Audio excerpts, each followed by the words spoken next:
Алматы сервистік қызмет көрсету колледжі. Қазақ тілі мен әдебиеті пәнінің оқытушысы Күнтуарова Бекзат Сақтапбергеновна. Мамандығы тамақтандыруды ұйымдастыру, біліктілігі техник-технолог. Әртүрлі тәсілдерді пайдалана отырып, өнімдерді жылумен аспаздық өңдеуді орындау модулі. Сабақтың тақырыбы балық түрлерін білу. Пәні кәсіби қазақ тілі. Сабақтың мақсаты Қазақстан өзен-көлдерінде, теңіздерінде тіршілік ететін балық түрлерімен танысу. Олардың пайдасы туралы мағлұмат алу. Жаңа сөздерді меңгеру. Күтілетін нәтиже алған мағлұматтарды қолдана білу, шығармашылық және интеллектуалдық қабілетті дамыту. Сабағымыздың тақырыбын анықтау үшін жұмбақ шешейік. Аузы бар, тілі жоқ. Терісі бар, жүні жоқ. Қанаты бар, ұшпайды. Су астында қыстайды. Бұл не? Әрине, балық. Қазір енді біз сіздермен жаңа сөздерді бейне жазбадан қарап, оқимыз, бірге қайталайық. Мөңке, карп, тұқы, килька, шабақ балық, майшабақ, қарша, лещ, табан балық, лосось, арқан балық, албырт, меч рыба, семсер балық, налим, лақа, окунь, алабұға, осетр, бекіре, пескарь, тасбас, теңге балық,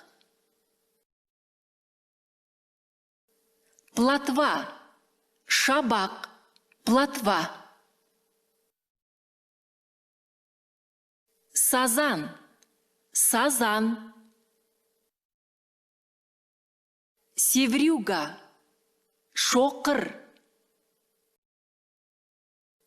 сом, жайын, лақа, судак, көксерке, щука, шортан. Рахмет, енді осы балықтарды еске түсірейік, қайталайық. Сазан, алабұға, бекіре, жайын, табан, жалпақ, тұқы, шортан, көксерке, майшабақ. Балық аулау ойыны. Әріптері адасқан сөздерден балықтардың аттарын құраңыздар. Содан кейін жауабын салыстырамыз. Жауабымыз дайын болса, қарайық. Дұрыс жауаптары: көксерке, шортан, сазан, жайын, бекіре, табан. Мәтінмен жұмыс. Каспий теңізінің балықтары. Каспий теңізінде түрлі балық түрлері кездеседі. Бекіре, қызыл балық, қортпа сияқты өте бағалы балықтар бар. Олар үш-ақ теңізде кездеседі. Соның бірі Қазақстандағы Каспий теңізі. Бекіре мен қортпа қызыл кітапқа енгізілген. Сонымен қатар сазан, табан, ақбалық, майшабақтар. Балық адам ағзасына өте пайдалы. Көз жанарына, сүйектің қатаюына.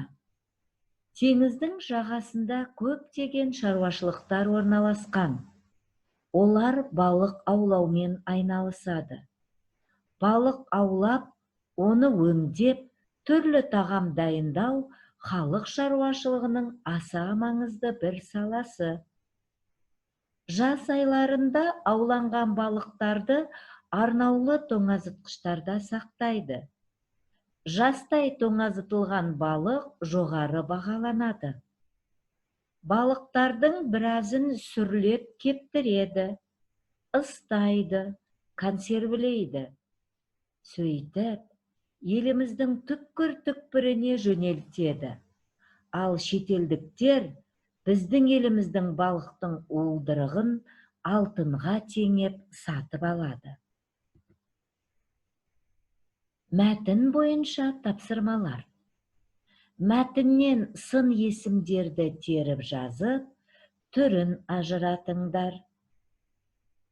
Мәтіндегі етістіктерден тұйық етістік жасаңдар. Мысалы, кездеседі, кездесу. Ой қозғау.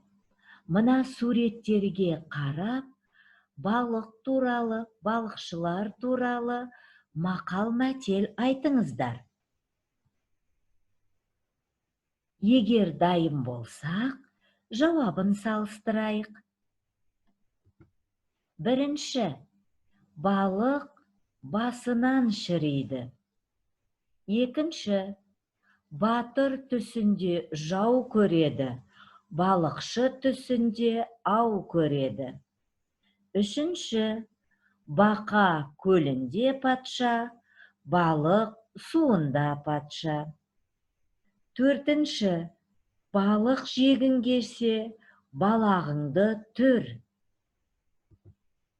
Үйге тапсырма. Жаңа сөздерді жаттау. Мәтінді мазмұндау. Балық туралы мақал-мәтел жаттау.